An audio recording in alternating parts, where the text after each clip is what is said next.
Programme, journalist Duncan Campbell investigates the growing number of computer data banks and the information they hold on virtually every household and family in Britain.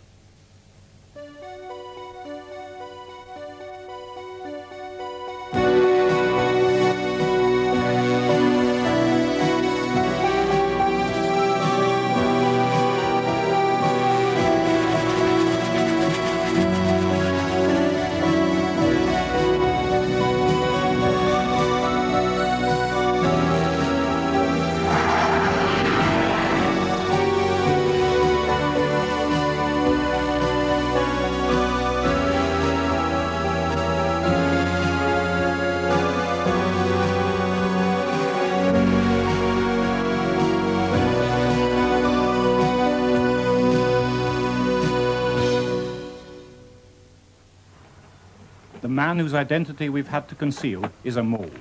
He says he can get confidential personal information from police computers. That's against the law. But he has no idea that he's being secretly filmed while he talks to me in the car. I've told him that I'm a businessman wanting checks made on people's criminal records. And he'll do the checks for a fee. £50 each. And half for your mates. Good. His mates are policemen who'll sell him information. I'd met the mole at a hotel following an advertising campaign he ran last year. He'd contacted private businessmen, offering them access to confidential official records. One person he approached was private investigator Gary Murray. He then discussed in some detail how he could obtain criminal record information and DHSS information. What kind of checks did he offer to do and what would they cost? CRO checks, CRO meaning Criminal Records Office, and there was a general discussion on costs, and as I recall, he simply said it depends on the nature of the inquiry, but anything from £30, I believe, was the amount involved. 2, 3, 4. He'll be back in touch soon to pass on the results of his checks, and we'll be seeing how he gets on. If he's successful, it illustrates the threat to our privacy from the rapidly growing number of government data banks. Right. The CRO immediately. And that should help sweeten him too. But it's not just central government that has established large data banks. Over the last 5 years, 2 commercial companies have set up far bigger data banks. The largest in Britain, in fact, far larger than those operated by the police or DHSS. These commercial data banks have information on virtually everybody in the country. I know that I'm on the computers because I've looked. You're probably on the computers too. And almost certainly, everyone around me here in this market town is on these commercial computers as well. It's market day in the Yorkshire town of Knaresborough. We wanted to demonstrate just how much information is held on these private data banks and to find out how people reacted.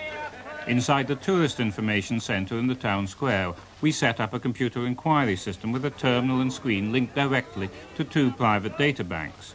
And then we approached some unsuspecting shoppers. There was no shortage of volunteers, people naturally curious to know what the computer might reveal and willing to tell us their reactions. But what would the computer say? Neither we nor our volunteers knew the answer. And how you react to that? Okay, fine. Okay. It's number 12. St Paul's Road.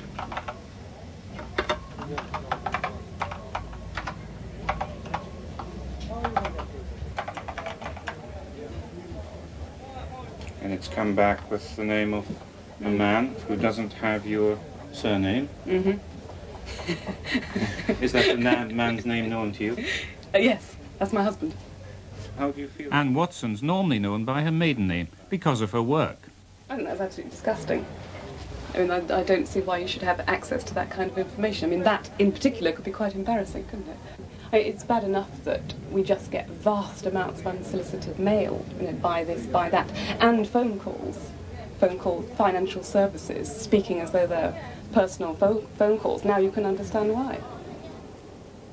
Our next volunteer was also faced with the name of the man she was living with. Oh, yeah. You're Bridget Howard? Yeah. And can I ask you who Mark Golding is? A boyfriend. And Yeah. you're sharing a house together? Yeah. We just bought it, yeah. Well, I mean, you're saying you accept, isn't it? Yes, it doesn't bother me because I've known that information is held for so long. The fact that it's on computer is not really any different from it being in print. That's amazing. I hope it doesn't tell you about my 5 years in Dartmoor or anything like that. Well, your first name's Walter, though you didn't tell me that, and you live with a woman called Edith Smith. That's true. How do you feel about suddenly being presented with a computer? I'm a bit disturbed, I suppose everyone else is, aren't Yes. they? I do get a lot of unsolicited mail. Yes. I mean, who doesn't? We interviewed 10 people. In every case, the computer produced information about them and a complete list of other adults in the household. 9 of the 10 objected strongly to the idea that personal information about them was so easily available and to complete strangers. In one case, the financial information was so embarrassing we agreed not to identify the person. But every one of them complained about unsolicited mail, and they were angry at this use of the voter's roll. Had I known that the voters' roll would be used like this, I would have done something. I don't quite know what, but I would have made my feelings known. It's compulsory for all adults to fill in this form so they can be sure that they do get the chance to vote. But the form doesn't tell you that the information may be sold to and used by anyone else. These days, most local councils keep the electoral register on computer. The voters' roll can be used by election candidates or consulted in town halls and public libraries. It's a useful check on who's entitled to vote. But every council, except one, sells the information on the rolls without asking anyone's permission. The exception is the London Borough of Greenwich. We think it would be quite wrong to do so. When we get information for the electoral register, it's very clearly understood that we need it for that purpose, and very clearly implied that it won't be used for any other purpose, so we think it would be quite immoral to sell it to commercial companies. The danger is that when people realise that the reason that they're getting a lot of unsolicited mail through their door is because their name has been picked up through the electoral register, they'll think twice about whether they want to register. Private companies buy the register for about a penny a name, but sell it for up to £1. CCN Systems of Nottingham are the biggest in this business. As well as the voters' roll, they fed in postcodes, court judgments, and information on what people buy, even government census data. They use it to provide some controversial services, for example, mailing lists of single women. Another service is an autotrace computer which can track you down if you change address. And if you buy something a retailer thinks your neighbours would like, CCN offers to write and tell them. UAPT, the United Association for the Protection of Trade, run the other giant data bank. Like CCN, they'll sell information to private detectives, as well as high street stores. They specialise in credit checks through the computer network we used earlier, Infolink. CCN also offer a computerised debt collection system. From anywhere in the country, you can tell CCN's central computer that you're owed money and want it collected. But there's no check on the accuracy of this information, and it's quite possible to put in false data. The computer will automatically harass someone without a check as to whether the debt was true in the first place. That would be a quite unreasonable thing to do to anybody else, but I'm going to select option 10 on this menu and tell the computer that I owe one of their clients a large sum of money, and I'll be waiting to see what happens. 3 days later, the first threatening letter arrived. Court proceedings would, it said, be instituted without further notice unless I paid up within 7 days. Now, as you saw, the debt was completely phony, and no attempt was made to check up on it. Letters like that are just sent out automatically by the computer at CCN's subsidiary, Guardian Business Information. In Knaresborough, we'd found most people objected strongly to all these uses of the voters' roll. So for a more scientific test of public opinion, we asked the Gallup organisation to find out what people thought. They asked first if people approved or disapproved of councils selling complete electoral lists to commercial companies. Only 7% of the sample approved, 79%, almost 8 out of 10, disapproved. More than half the population strongly disapproved. Then we asked how people felt about the information being assembled into national computer data banks by CCN and UAPT. Close to 9 out of 10 people, 86%, disapproved or strongly disapproved, just as we'd found in Knaresborough. Asked if they thought the practice should be made illegal, 89% of those who disapproved said yes, it should be illegal. Government computer records now begin the day a person's born.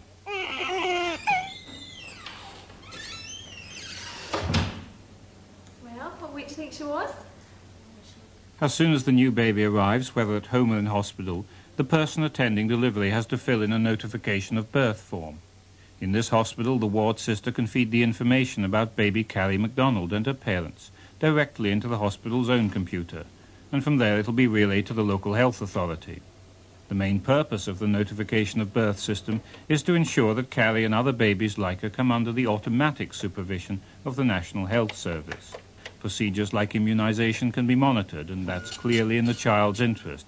But the system now contains a great deal of sensitive personal information about the parents as well.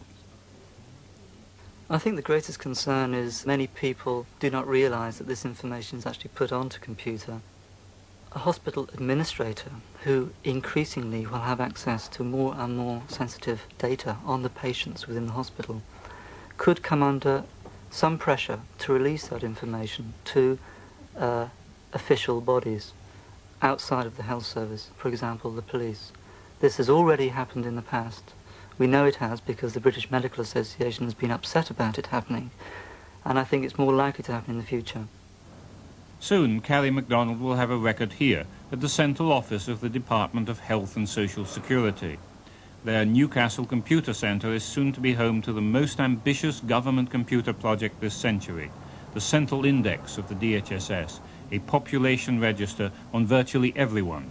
Anyone who's been in contact with the HSS will go onto the Departmental Central Index, be it a pensioner, be it a child, be it someone in employment working, be it someone who's unemployed getting supplementary benefit. Everyone will go on it. Does it leave anyone out? There may be a few exceptions, people like expatriates, but virtually everyone living in the country will be on that index. The Central Index isn't exactly an official secret. But then public discussion of the plan hasn't been encouraged either. 10 years ago, a government-appointed committee warned of the dangers of such a universal index. If other computer networks were linked in, that would be a considerable threat to privacy and perhaps to freedom. It shouldn't happen without a new law. But it has happened. The DHSS Central Index has been made the core of the Inland Revenue's huge new national computer system. The National Taxpayer Tracing System will be enormously powerful. It will find anyone within a few seconds from any one of 25,000 terminals in any one of 600 offices. The government's been testing another computer system without your knowledge, and this one's clever as well as fast. Keep your eye on the Maroon Estate car.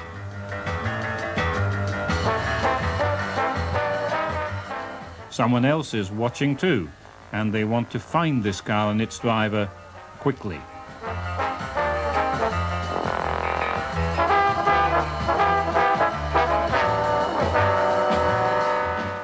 There's an electronic ambush up ahead.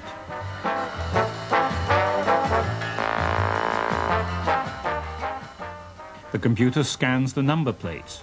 They're checked against the wanted list. Mostly it's innocent traffic, but when a wanted number comes up, the alarms will soon be going off, like now. That demonstration was arranged by a computer company, but Home Office scientists have twice secretly tested similar devices.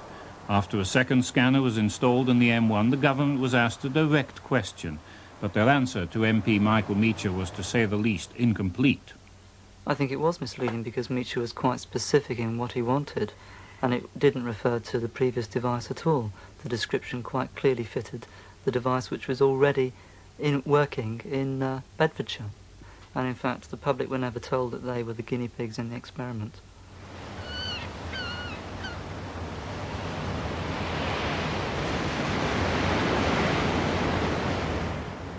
Holidaymakers, too, will soon be welcomed back to Britain by clever computers. Everyone landing or leaving has to go through immigration checks. Strictly speaking, immigration officers don't just check passports, they're supposed to look everyone up in a little blue book and tell other authorities of anyone listed as coming or going. The book's called the Suspect Index, and it holds about 18,000 names, many of them British subjects. But the system doesn't work, and everyone knows it doesn't work. Until 3 years ago, Jolyon Jenkins was an immigration officer at Dover. It's a complete impossibility to check off every British passenger who comes in through a port of any reasonable size. There are several million people passing through Dover each year alone. So who's in the Blue Book? There's rather strange ones. There's Vanessa Redgrave, the actress, for example, the left-wing former student activist Tariq Ali, the ex-spy Kim Philby, just in case he should care to come back. Why doesn't the system work? Because there are simply too many people coming through the country, several million at this port alone each year. The technology rules it out right now. So at the minute, immigration officers don't bother at all to check passengers who've got British passports. There's just too many to do by hand. But not for much longer.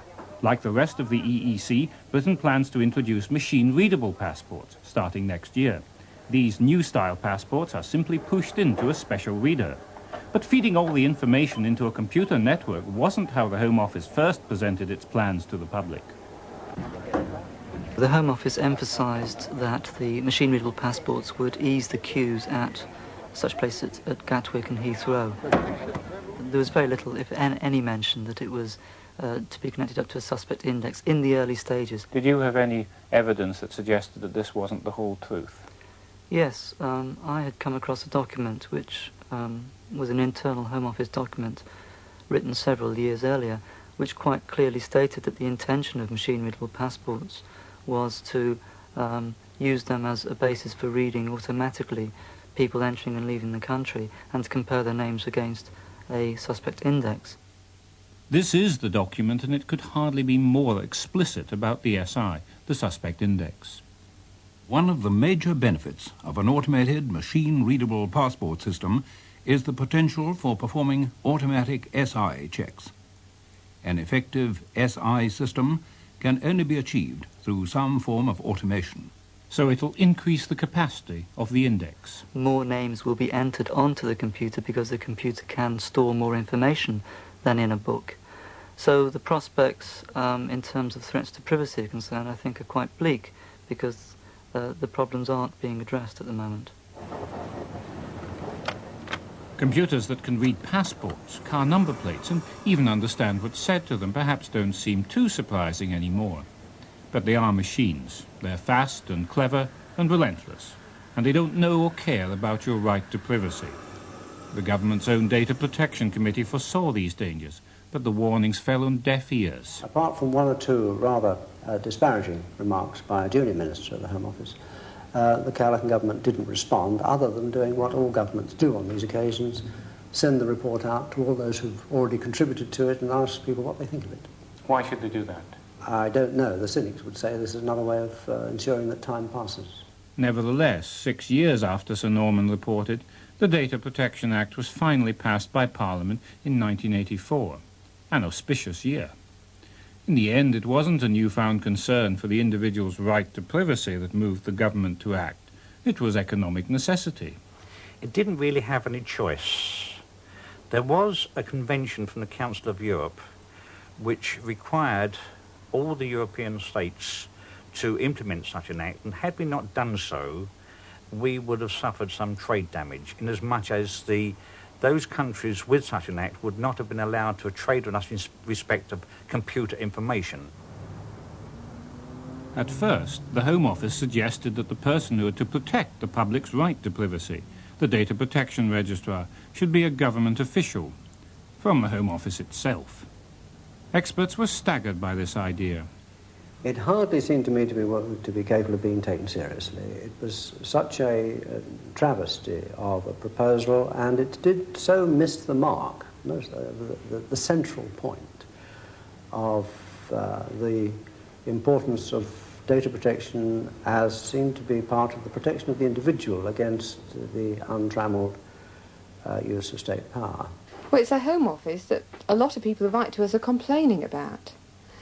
So they would be arbiters in their own cause, which would be completely wrong. And what's more, they had never done anything which would give the average citizen any confidence that they had any interest in privacy and would enforce privacy laws. All they'd done all along the line for years and years, in reaction to many government reports, was to put it off and put it off, then suggest they did the bare minimum. In November this year, the Data Protection Act will be in full effect, allowing people a limited right to see what's held about them. The Home Office were eventually persuaded to make the Data Protection Registrar independent, so the register's been set up in Manchester, not in Whitehall. Eric Howe has a staff of almost 50 to help him keep the register up to date. I have a number of tasks, I wear a number of hats if you like, but really key things that I have to do are the ombudsman role. I think this is vitally important, being there as a person who can accept complaints from the public, investigate them, get them sorted out. He and his staff have had a busy time registering particulars of hundreds of thousands of computer data banks and their users into another data bank. He's the public watchdog, but a watchdog needs teeth to stop abuses. We were unhappy about the rather inactive role that could be attributed to the registrar from the Act. It's certainly better than the bill. The bill didn't give him anything to do at all. It just said he may do this and he may do that. One could imagine him sipping sherry on a Friday afternoon and decided that he wouldn't bother. So what's to stop someone registering to say, well, I'll do anything I fancy? Well, I can refuse applications for registration at the moment if they contain insufficient information, and I would certainly consider that to be insufficient information. Later on, from November next year, I can also refuse registrations which might break these principles of good practice. Will you be refusing registrations then, do you think? It depends what I find. If all the registrations are acceptable, no, but if some of them are not, then of course I will. Does the Act, in fact, let people do what they like, so long as they actually register that they're going to do that? Yes, it does. In fact, the weakness of the Act really is that provided you declare what you're going to do, you can do almost anything you like. The Act also requires computer users to keep personal data secure, but prying eyes can find the weakness in any system. A Riverside pub was the venue for my second meeting with the police computer mole. We've concealed his identity because he's now under investigation by the Police Complaints Authority. He reported on the checks I'd asked him to make, and then explained how easy it was to get information. The chap that does my CROs now is just a beat Bobby. Oh, yes. But even a beat Bobby has immediate access by radio to millions of police computer records. Later he was able to tell me what I'd asked about the personal details and criminal record of Mr. Stephen Boulding of Morden in Surrey. Yeah. This is Stephen Boulding, who's got a criminal record for offences connected with animal liberation. All the details that my informant had supplied were quite correct, including Stephen's Criminal Records Office, that CRO number. That's information that's only available in police files. Yes, well, I've got a copy of an extract of my criminal record here, and the number does tally, yes. So that would appear to be correct? Yes, that's right. So the mole certainly appeared to be selling accurate police information. The great danger to privacy is that this kind of unauthorised leak is by no means isolated. I've been in practice now privately for over 15 years, and I've had contact with literally hundreds of private detectives and security consultants. And since 1968, that I can recall, most of them have had access to official records. Unauthorised, of course, but there's authorised leaks too. We have experienced people attempting to gain information from the Inland Revenue. I have been involved in a very few, exchanges of information with other government departments. The Inland Revenue tends to believe that it always gains more than it gives away. But it is prepared to give information away, contrary to pledges of confidentiality. Yes.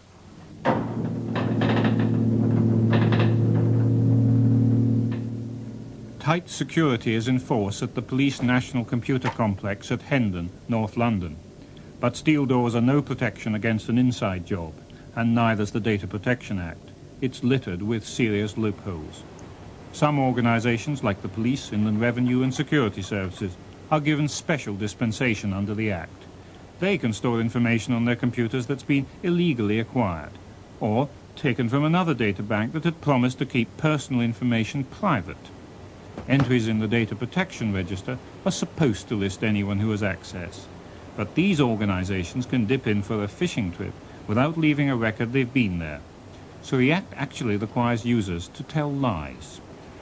Well, that's what it seems to me, and has been called a fraud on the public for that reason. Would you call it a fraud on the public? I think it is. I think it's most regrettable that an Act of Parliament should encourage people to think that they can use double standards and get away with it in that way. Another problem. The Act says that everyone must uphold the statutory principles of data protection. One of these principles is that personal data held for one purpose will not be used for any incompatible purpose. So what about the electoral register, and what private companies do with it without our permission? That's an exemption as well. The Home Office had a look at that for me. For a number of technical and practical reasons, they felt it was not possible to alter the form which you fill in to go on the electoral register, and they expressed disappointment about that. I'm disappointed as well. I'd hoped that might be possible. Why can't people be told when they register to vote that the information they give may be sold to commercial computer data banks? Well, in essence, they're told now through publication of Acts of Parliament. It's not been widely publicised other than that way, but it is known, and this programme, of course, will help people to know of that. I think it's fairly typical of the Home Office response that having got a Data Protection Act and having got a Data Protection Registrar, they're going to do nothing else to protect our privacy. Personal privacy takes a back seat, essentially. Personal privacy is the last thing that the bureaucrat really thinks about because it's a barrier to efficient administration. All the same, we can't run away from computers. Private or public, they're here to stay. But there's been a great deal of secrecy and a greater lack of candour from government departments. And if you think all this only matters to people with something to hide, think again. You never know if on the records held about you there's something completely inaccurate and completely wrong. Your name's been confused with somebody else's. There's false information about somebody else's criminal record which is actually following you around. And anyway, what business is it of anybody else's to have information about your private life? Let's reverse that. Why should they hold information about you?